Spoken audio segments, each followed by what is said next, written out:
बता दें कि बुलंदशहर के खुर्जा में खुर्जा बार एसोसिएशन के सैकड़ों अधिवक्ताओं ने कचहरी मार्ग पर सड़क जाम कर प्रदर्शन किया। वकीलों का आरोप है कि एसडीएम प्रतीक्षा पांडे ने धारा 116 की फाइल के सिलसिले में कोर्ट जाते समय उनके साथ अभद्रता हुई और जेल भेजने की धमकी दी गई।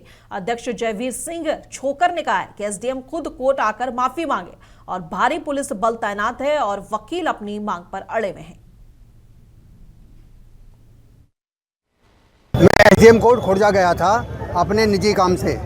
मेरी 116 राजस्व एक्ट की एक फाइल पेंडिंग है, उसके लिए 8 महीने हो गए हैं उस फाइल को। तो एसडीएम साहब ने कहा ये इलीगल फाइल है, इसको मैं नहीं करूँगी। तो मैंने कहा साहब इसे रिजेक्ट कर दो, इसे खारिज कर दो, तो हम दूसरी जगह चले जाएंगे फिर। तो बोली कि मैं तुम्हें जेल भेज दूँगी। तो मैंने कहा जेल भेज दोगी तो जेल भेज दो, ये बात थी। अब जेल वो कैसे भेज देंगे ये उनसे पूछ लिया जाए। भाई कोई भी प्रावधान ऐसा नहीं है कि वो जेल भेज दें। अभी हमारी मांग है कि आगे एसडीएम बताएं कि हर एक अधिवक्ता के साथ उनका जो बर्ताव है वो इतना रूड है कि सब लोग नाराज हैं उनसे।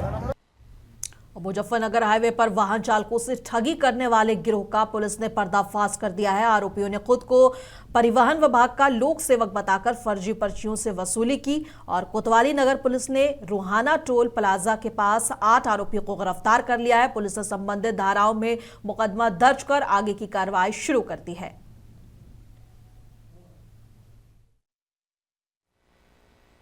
कल रात्रि में थाना कोतवाली नगर पुलिस को जो सहारनपुर मुजफ्फरनगर हाईवे है, इस पर बॉर्डर के पास कुछ व्यक्तियों द्वारा वाहनों को रोककर उनसे अवैध धन की वसूली के संबंध में सूचना प्राप्त हुई थी। इस पर तत्काल पुलिस द्वारा दबिश देकर मौके से 8 व्यक्तियों को गिरफ्तार किया गया है। ये अलग अलग जनपदों के रहने वाले हैं, जिसमें से दिल्ली, मुजफ्फरनगर, सहारनपुर, बागपत, गाजियाबाद और हापुड़ जनपद के ये निवासी हैं। इसमें जो मुख्य अभियुक्त है ये वरुण खोकर है।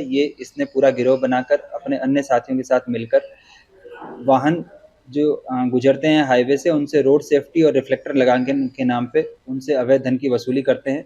इसके लिए इन्होंने कूटरचित दस्तावेज तैयार कर रखे हैं, जिसमें 100 रुपए की पर्ची, 200 रुपए की पर्ची और 400 रुपए की पर्ची है, तथा साथ में रोड सेफ्टी के संबंध में जो है कुछ कूटरचित पर्चियाँ इन्होंने तैयार कर रखी है।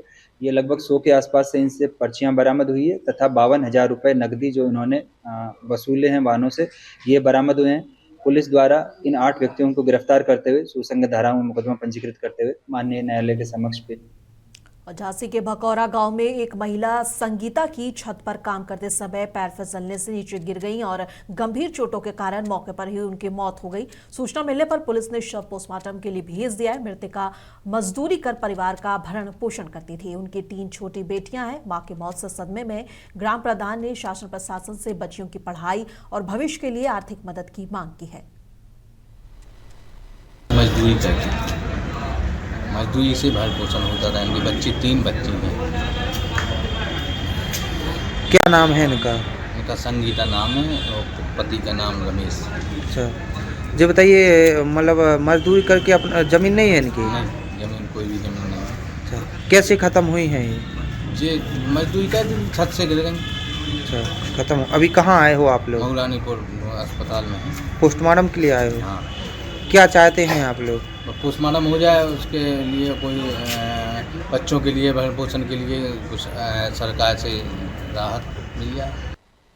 झांसी के टोडी फतेहपुर थाना क्षेत्र में बगरौनी गांव में बीती 19 तारीख की रात चोरों ने 3 घरों में धावा बोलकर लाखों रुपए के सोने चांदी के जेवरात और नकदी चोरी कर लिए। चोर जल्दबाजी में मौके पर नई बाइक छोड़कर फरार हो गए। पीड़ितों ने पुलिस को सूचना दी, लेकिन लोगों का कहना है कि 1 सप्ताह बीत जाने के बाद भी मामला दर्ज नहीं हुआ। फिलहाल पीड़ित परिवार सीओ ऑफिस पहुंचा और शिकायत पत्र अधिकारी को सौंप पीड़ितों ने क्षेत्राधिकारी से मामले की निष्पक्ष जांच और आरोपियों पर सख्त कार्रवाई की मांग उठाई है। हुई चोरी हुई। हम अपने वो बच्चों को लेके गए थे बाहर दिल्ली, तो हम अपने रूम का सबके थोड़ा वो पूरी रूम का वैसे तारे लगा के घर पे हम बिजनौर के साहूवाला वन रेंज क्षेत्र के बेनीपुर कौपा जंगल में हाथी का शव संदिग्ध परिस्थितियों में पाया गया। कई दिन पुराना शव मिलने से वन विभाग की लापरवाही पर सवाल उठे हैं। मौत करंट या बीमारी से हुई है, अभी स्पष्ट नहीं हो पाया है। वन विभाग के उच्च अधिकारी मौके पर पहुंचकर जांच पड़ताल कर रहे हैं। इससे पहले भी इसी क्षेत्र में हाथियों की मौत हो चुकी है।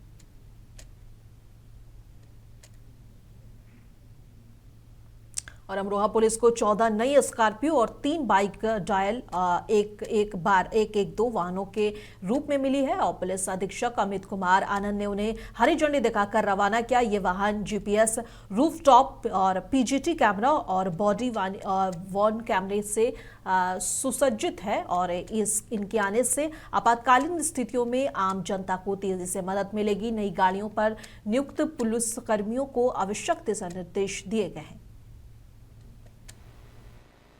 आज जनपद अमरोहा में यूपी 112 में 14 4 व्हीलर और 3 2 व्हीलर का इजाफा हुआ है।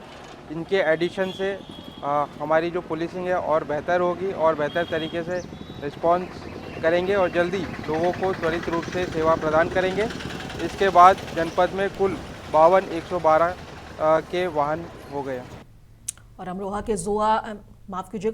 के जोया में सामुदायिक स्वास्थ्य केंद्र में तैनात अंकुर चीमा का शव आज सुबह सीएचसी परिसर स्थित सरकारी आवास में फंदे से लटका पाया गया। अंकुर नवजात शिशु स्त्रीकरण इकाई में संविदा कर्मी थे। उनकी पत्नी बलरामपुर में अध्यापिका और परिवार में 8 माह का बेटा है। घटना की जानकारी मिलने पर पुलिस और फॉरेंसिक टीम मौके पर पहुंची और शव पोस्टमार्टम के लिए भेजा। और बता दें कि डिडौली इंस्पेक्टर जितेंद्र बलियान ने कहा है कि मामले की सघन जांच की जा रही है और परिजनों से तहरीर मिलने के बाद आगे कार्रवाई होगी। जब मैं सुबह आया तो मेरे ससुर साहब का मेरे पास फ़ोन आया कि अंकुर फ़ोन नहीं उठा रहे हैं। उनकी वाइफ ने उन्हें फ़ोन किया था। हम लोग जो है मौसेरे फुफेरे साडू हैं, तो उन्होंने जब फ़ोन किया तो मैंने कहा मैं एक बार देख लेता हूँ। इतने में उनका फ़ोन कटा, मेरी वाइफ का भी फ़ोन आ गया, क्योंकि इनकी वाइफ ने मेरी वाइफ को भी फ़ोन किया था कि बोले अंकुर फ़ोन नहीं उठा रहे हैं, जाके देख लो। फिर मैं और यहाँ पे एक फार्मासिस्ट है संजय भाई और पुनीत जो मेरी साथ का स्टाफ है, हम लोग खड़े हुए थे। तो मैंने पुनीत को पूछा कि भाई उनकी बाइक खड़ी हुई है, किसकी बाइक है? तो उन्होंने कहा कि हाँ उनकी बाइक है। तो मैंने कहा मैं एक बार देख लेता हूँ, इनका कैंपस ऊपर रहते हैं, ये कभी कभी बीच में इनका रुकना हो जाता था। तो मैं कहा मैं एक बार देख लेता हूँ, कभी नाइट ड्यूटी थी, केस वगैरह ज़्यादा है, सो गए हूँ। तो मैंने जा करके 2 बार गेट खटखटाया तेज़ी से, तो नहीं बोले। मैंने कहा अंकुर भाई, तो मुझे लगा कि वो सो रहे हैं शायद। तो फिर मैंने गेट पकड़ कर जो थोड़ा तेज़ से हिलाया तो वो गेट की जो कुंडी थी वो ऊपर से स्टिच वाली थी, मैंने दिखाई भी थी सर को भी, तो वो नीचे को गिर गई। तो मैंने जब सामने देखा तो वो जो है पंखे पर लटके हुए पाए गए। और फिर उसके बाद में मैंने अपने दोनों स्टाफ को नीचे से बुलाया जो मेरी साथ में खड़े हुए थे कि ऐसा ऐसा होगा। फिर हम लोगों ने हमारे MIC को भी फ़ोन किया और जो डिप्टी CMO है डॉक्टर सुखदेव, उनको भी यहाँ से आवाज़ लगा करके तुरंत जो है बुलाया। और झांसी का मरकज बुंदेलखंड इस्लाम का सेंटर माना जाता है। रमजान के पाक महीने में मरकज मस्जिद के चारों ओर रौनक नजर आ रही है, जहां रोजाना नमाज और तरावी में श्रद्धालु मशगूल हैं। और मरकज के पेश इमाम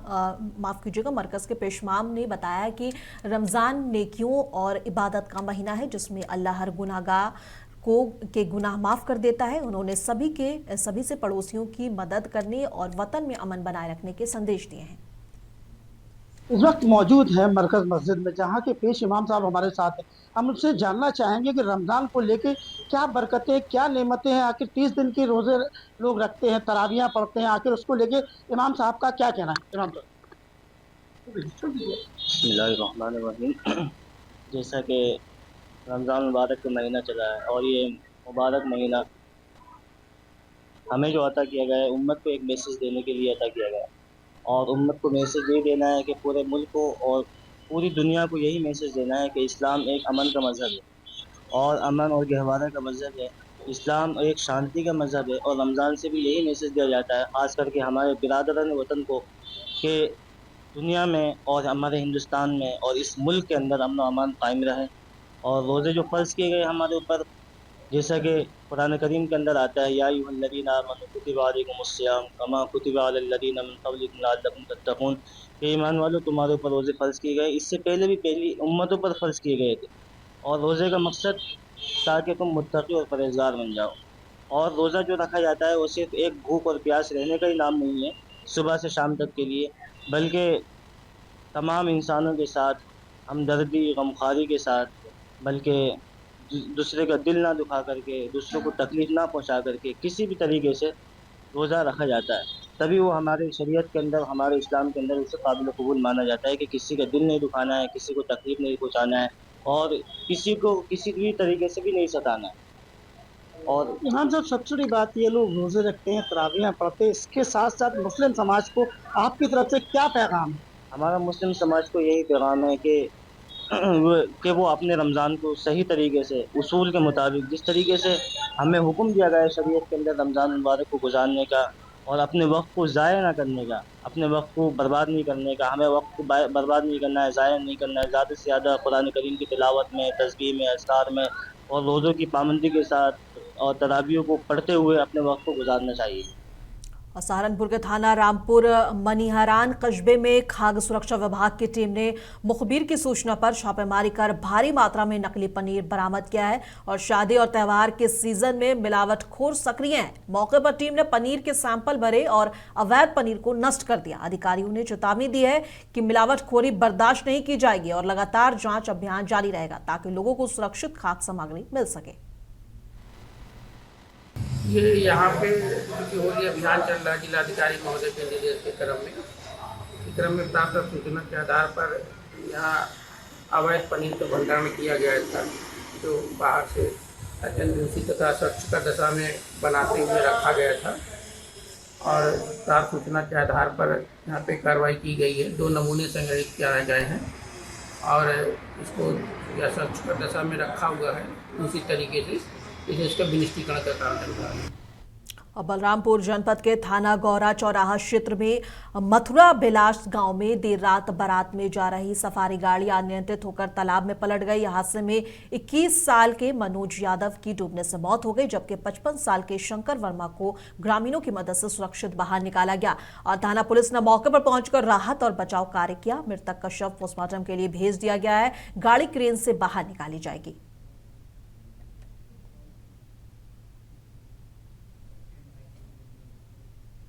हमीरपुर के बिवार कस्बा मेन रोड पर अज्ञात कारणों से 3 दुकानों में आग लग गई। आग की चपेट में आने से लाखों रुपए का नुकसान हुआ। स्थानीय लोग बताते हैं कि शॉर्ट सर्किट से आग लगी और अफरा तफरी के बीच दमकल विभाग मौके पर पहुंचा और आग पर काबू पाया। आग का लाइव वीडियो भी सोशल मीडिया पर सामने आया है। और फिरोजाबाद के थाना नारखी क्षेत्र में कोठला रोड के पास ग्राम कुसालपुर प्राथमिक विद्यालय में छात्र छात्राओं से झाड़ू लगवाने का मामला सामने आया है। साफ तौर पर देख सकते हैं कि किस तरह छात्राएं झाड़ू लगाते हुए नजर आ रही हैं। जब स्कूल के बच्चों से पूछा गया कि आपके स्कूल का नाम क्या है, तो स्कूल का नाम भी नहीं बता पाए और बच्चों ने बताया कि हमारे स्कूल की मैडम रोजाना हमसे झाड़ू लगवाती हैं। और गांव के प्रधान ने बताया कि कई बार अध्यापिकाओं को समझाया गया है, लेकिन वे अपनी आदत से बाज नहीं आते। ऐसे में प्रशासनिक लोग खिलवाड़ कराते रहेंगे या फिर किस तरह कार्यवाही अमल में लाई जाएगी। कौन सी क्लास में पढ़ते तुम यहाँ? 3। चाबी तुम्हारे पास रहती है? हाँ। तुम ही ताला खोलते हो? और इनके भी। अब बेटा 9:30 बनने जा रहे हैं, अभी तो मैडम तो आई नहीं है तुम्हारी। इतने बजे आती है रोजाना? 9:30 बजे आ जाती हैं, कभी 9 बजे आ जाती हैं। अच्छा, तो आज तो आई नहीं है, तो तुम किस पे पढ़ोगे यहाँ? अभी तो कोई है नहीं। और जो झाड़ू वाड़ू कोई लगाता नहीं है इसमें? तुम ही लगाते हो? सब लगाते हैं। झाड़ू तुम ही लगाते हो ना? हाँ, सब लगाते हैं। तुम लगाती हो बेटा? क्या नाम है तुम्हारा? लगाता है बेटा झाड़ू? झाड़ू कौन कौन लगाता है? सब लगाते हैं, सब। आप लोग बच्चे ही लगाते हैं झाड़ू? और उत्तर भारत की खबरों में बस इतना ही। कल फिर मिलेंगे इसी वक्त। तब तक के लिए देश दुनिया की तमाम खबरों के लिए बने रहे मुंसिफ टीवी के साथ।